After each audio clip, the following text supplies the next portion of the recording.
Form 1, we have opted for the 2-shift system. We answer the parents simple and send them to our colleagues who are managing private schools.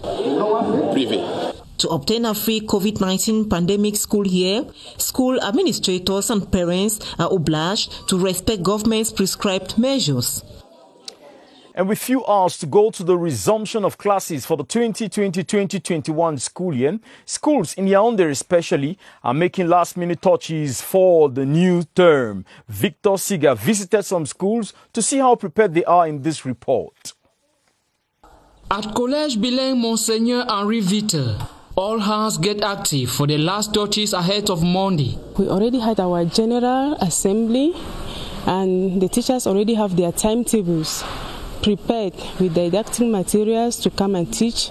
On Monday we have already shared out school uniforms. It is a different scenario at Collège Les Sapins and Collège Bilingue France Fanon, where they are far from being ready. Classrooms are being cleaned and disinfected, while newly constructed as well as old building receive fresh coat of paint. Just some little things that they are putting in order. The classrooms are already set, and we have also put in place the barrier measures, which are also set.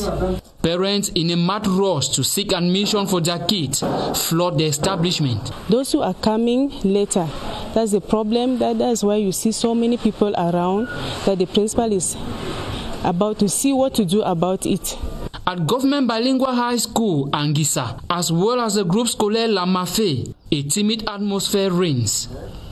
In general, schools in Yaoundé are ready for Monday.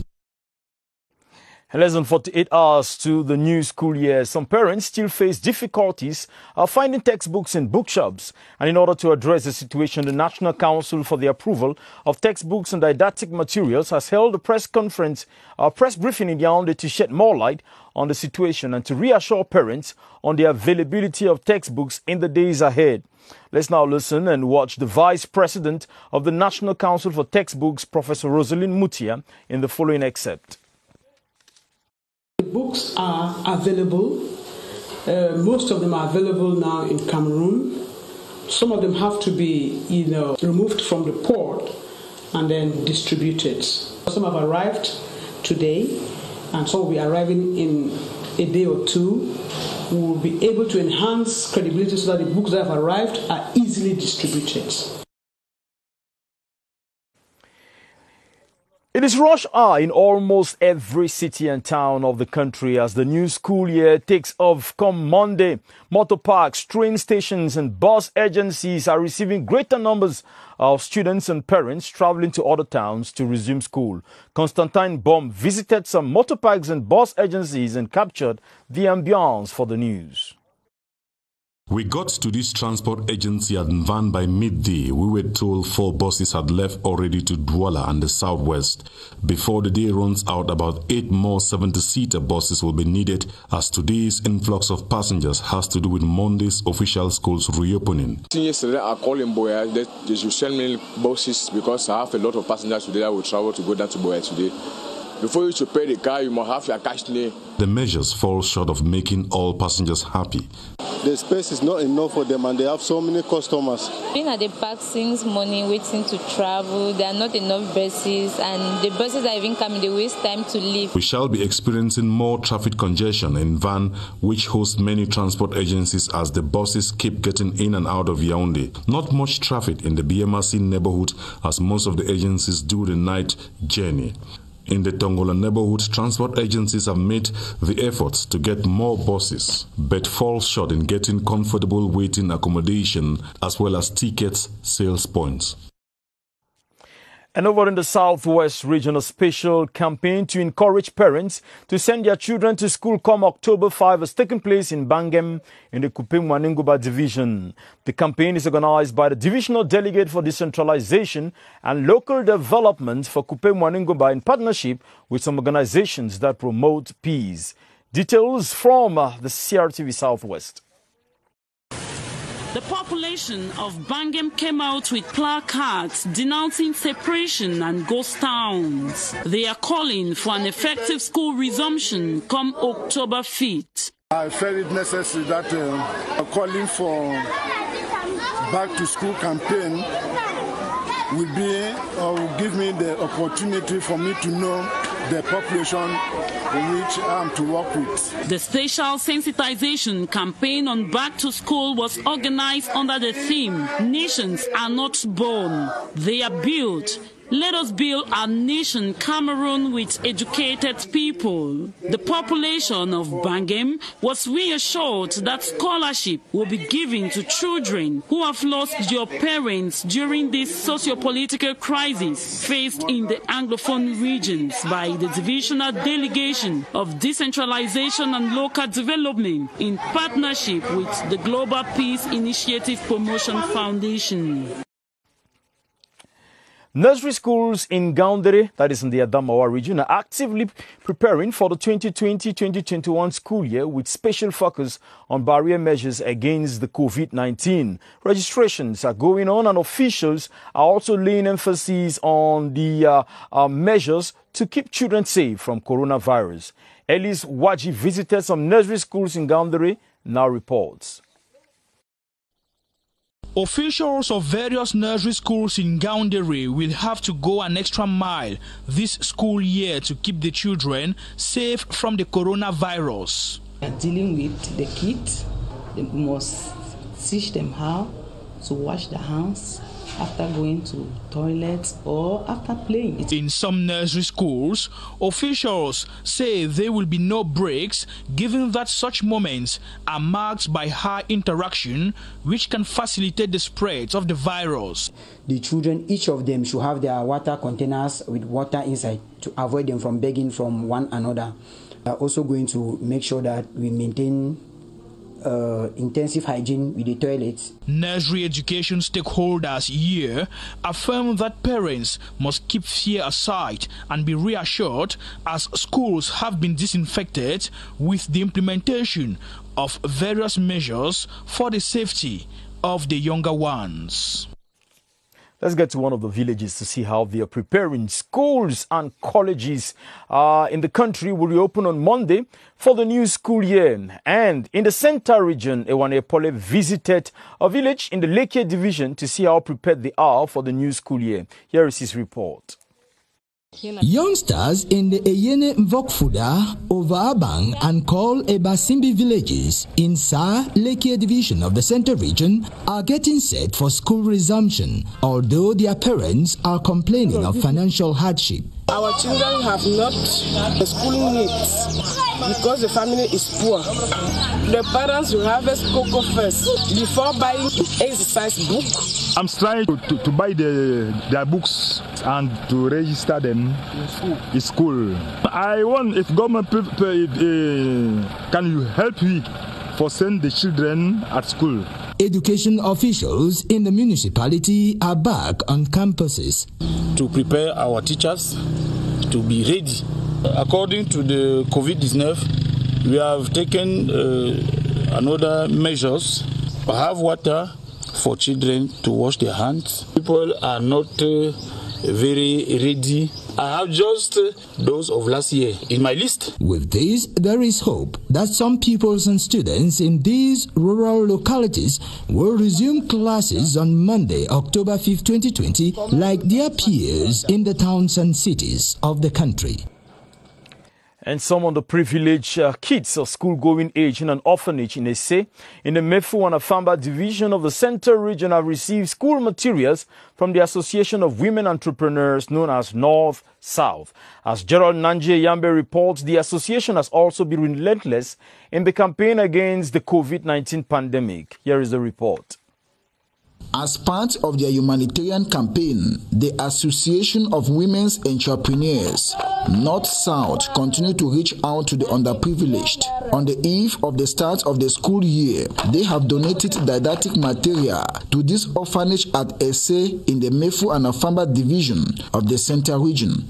just before the reopening day. We came with some furniture for our children, for our orphans. You know, they are the future of our country. We are grateful to the association for providing us with our school kits. A few months ago, these heroines of entrepreneurship supported the fight against COVID-19 in a health district at BMRC through the donation of anti-COVID-19 kits.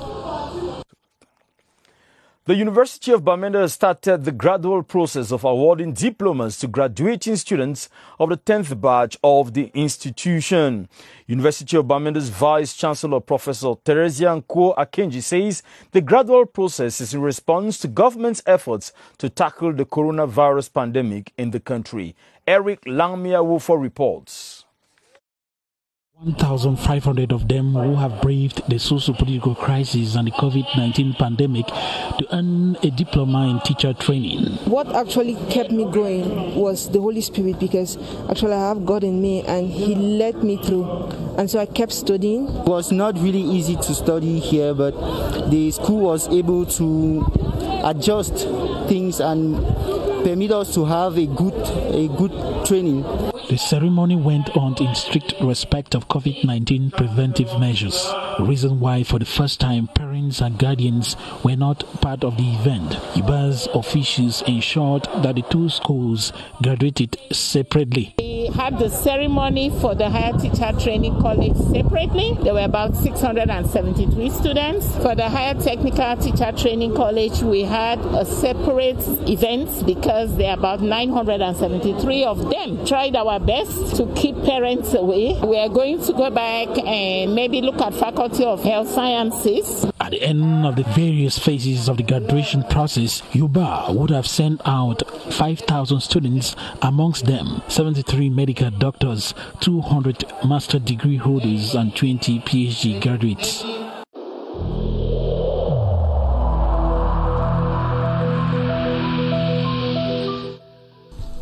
The wearing of face masks in public places will be mandatory until further notice.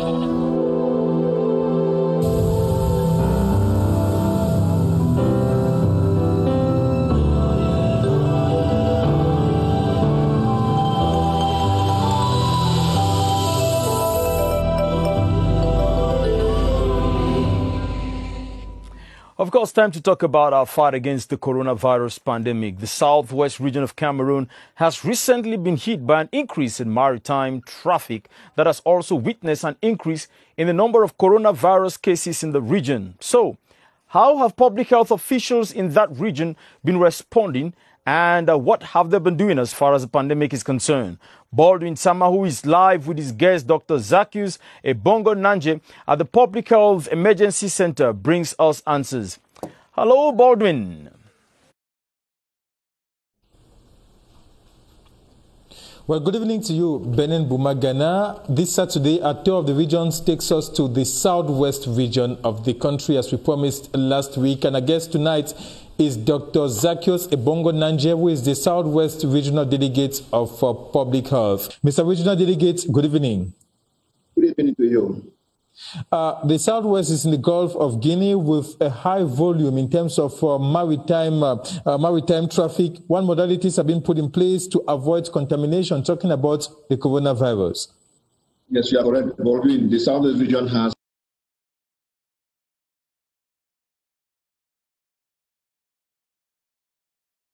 this peculiarity of opening to the Gulf of Guinea with very high volume of maritime traffic and activities like fishing, international trade, petroleum drilling, and also a huge security presence of our forces of law and order.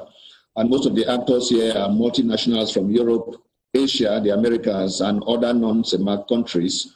And there is therefore a very high risk of importation of diseases. So we have taken measures like the systematic disinfection of all vessels and platforms, and the routine testing of all passengers and crew who land on our various ports of entry in collaboration with the respective corporate medical teams. And it is by so doing that we recently got 8 Asian nationals who were tested positive, and they have been treated, and they are now negative, and they are fit to return to their various countries. Mr. Regional Delegate, in 2 days, it's going to be school resumption nationwide. How prepared is the Southwest Regional Delegation to accompany the education sector in that part of the country to ensure a hitch-free COVID-19 school year? Yes, and in line with the multidisciplinary and multi-sectorial approach towards the fight against COVID-19 laid down by the government, we too here in the Southwest region are doing the same. And so we were invited to take part in the recent sector conference organized by our sister ministries of basic, secondary education, and even the delegation of employment and professional training, where all the teachers, all the principals and the regional delegates were tested. And this activity will be decentralized gradually to all the subdivisions and the health districts and divisions of the Southern region by the divisional delegates. And then those who are tested positive are treated in our various isolation and treatment centers. And also, we want to ensure that all the classes are disinfected and that the social distancing measures are respected in the various learning milieux, that is the classrooms and the schools, and to make sure that all the teachers and staff wear correctly their face masks. Thank you so much, Dr. Zacchaeus Ebongo Nanje, Southwest Regional Delegate of Public Health, for being a guest this evening. We continue our tour of the different regions tomorrow Sunday as we take you over to the northwest region of the country to get a pulse of the situation before we embark on the third lap of our tour to the different regions. Back to you, Benen Bumagana. Thank you very much, Baldwin Sama von Kamer. The first set of 165 breed of heifer cows from France has arrived in the North region to step up dairy production nationwide. The Minister of Livestock, Fisheries and Animal Industries, Dr. Taiga, officially received the dairy cattle in Garoua today. The cattle will eventually be distributed to livestock stakeholders, as we hear in this report by Luisa Akwanka Achato.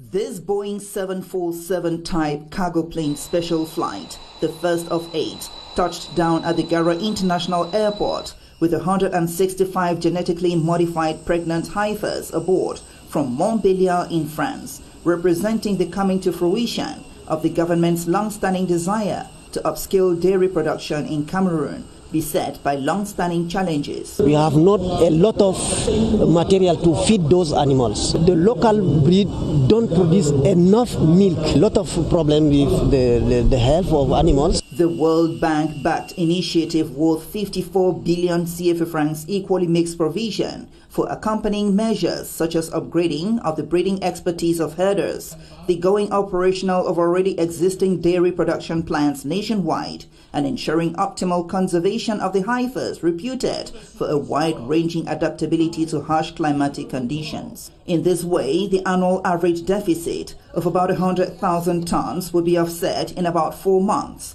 the dependence on importation of which costs the government over 30 billion CFA francs in a year.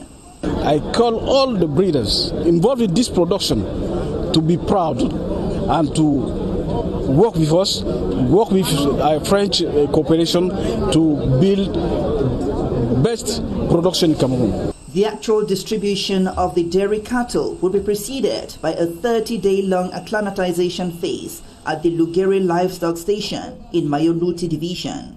Through the flagship Livestock Development Project and affiliated programs, the nation's dairy sector is thus projected to be upgraded in line with the head of state's second-generation agriculture vision to in turn boost sustainable socio-economic development. Of course, with the arrival in Garoua of the cows, the implementation of the national strategy for the genetic improvement of dairy cows is now taking shape in Cameroon. This is one of the decisions taken during the forum on the challenges of local dairy productions in 2016 by the Minister of Livestock, Fisheries and Animal Industries, Dr. Taiga. We get more from Victor Siga. Done for the dairy sector in Cameroon. The 165 heifers received from Montbéliard, France, come to boost the local order, which has so far been producing just 4 to 5 liters of milk per day. Cameroon, through this agricultural support project, is thus targeting an increase in its milk production. By so doing, this will give a downward trend in terms of milk importation and milk product cost. In other words, the 165 heifers will automatically provide a reduction of the annual deficit amounted to 120,000 tons. The local production, estimated at close to 239,000 tons per year, will be multiplied by 5. That is 1,195,000 tons. Cameroon will therefore have an impact on the national trade balance of 31 billion CFA francs to soften its situation. In exactly 3 months, the country will mark the first liters with a production of 20 to 25 liters of milk per day.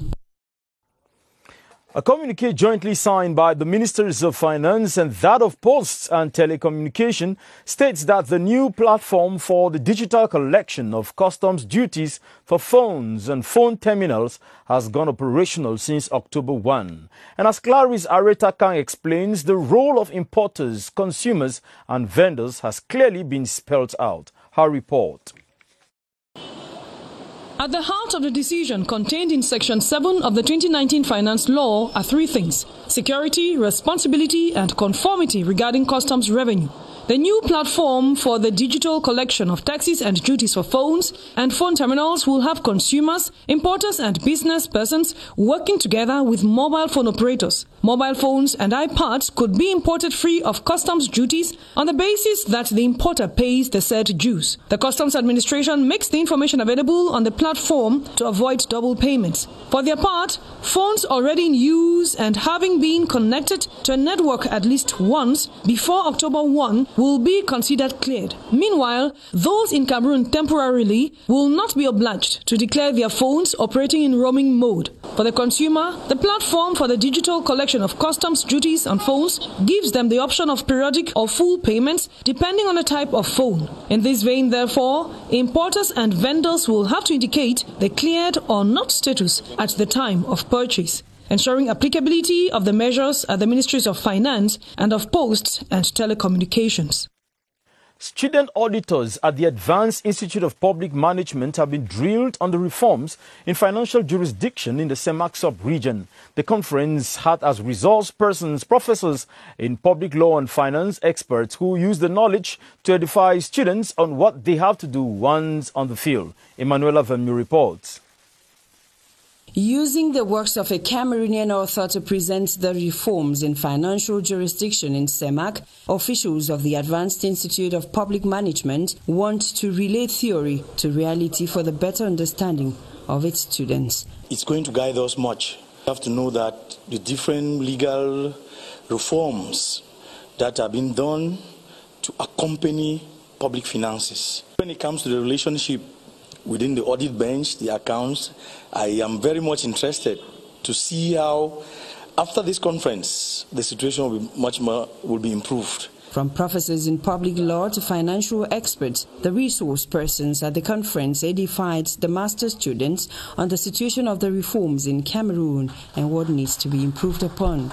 It is the audit court that is in charge of financial jurisdiction in CEMAC, but in Cameroon, we rather have an audit bench of the Supreme Court, which has limitations. With this exercise, the trainees say they are better informed about the reforms and what needs to be done for their application.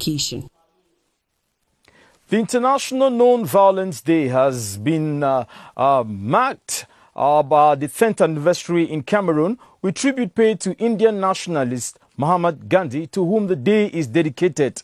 Amongst those present are the 150th anniversary of the birth of Gandhi at the Indian High Commission, where most government officials. Charles Ebune tells us more. 150 years on since the birth of the great soul, the great Indian liberator, Mahatma Gandhi, who brought change and partial independence to India through non-violent methods and considered as one of the greatest elements of peace in the world. Mahatma Gandhi is revered in India, and not only in India but all over the world. His teachings are relevant to the mankind today. And for the very first time in Cameroon, an Indian High Commissioner celebrates the anniversary of Mahatma Gandhi, a global legend in the peace world, in the presence of two government officials, the Minister for Post and Telecommunications and the Minister for Commonwealth, Felix Mbayu. It has been very nice, and government of Cameroon has been very kind enough to issue the commemorative stamp on this occasion. And the ceremony, for the very first time in Cameroon, organized by the Indian High Commission to celebrate the anniversary of the birth of Mahatma Gandhi, is crowned by a display of Indian traditions by some Cameroonians and Indians. And it's with that report that we come to the end of this edition of the news. Meet Ataba Zinoman at 8:30. I'll be back here tomorrow. Have a wonderful Saturday evening. God bless you.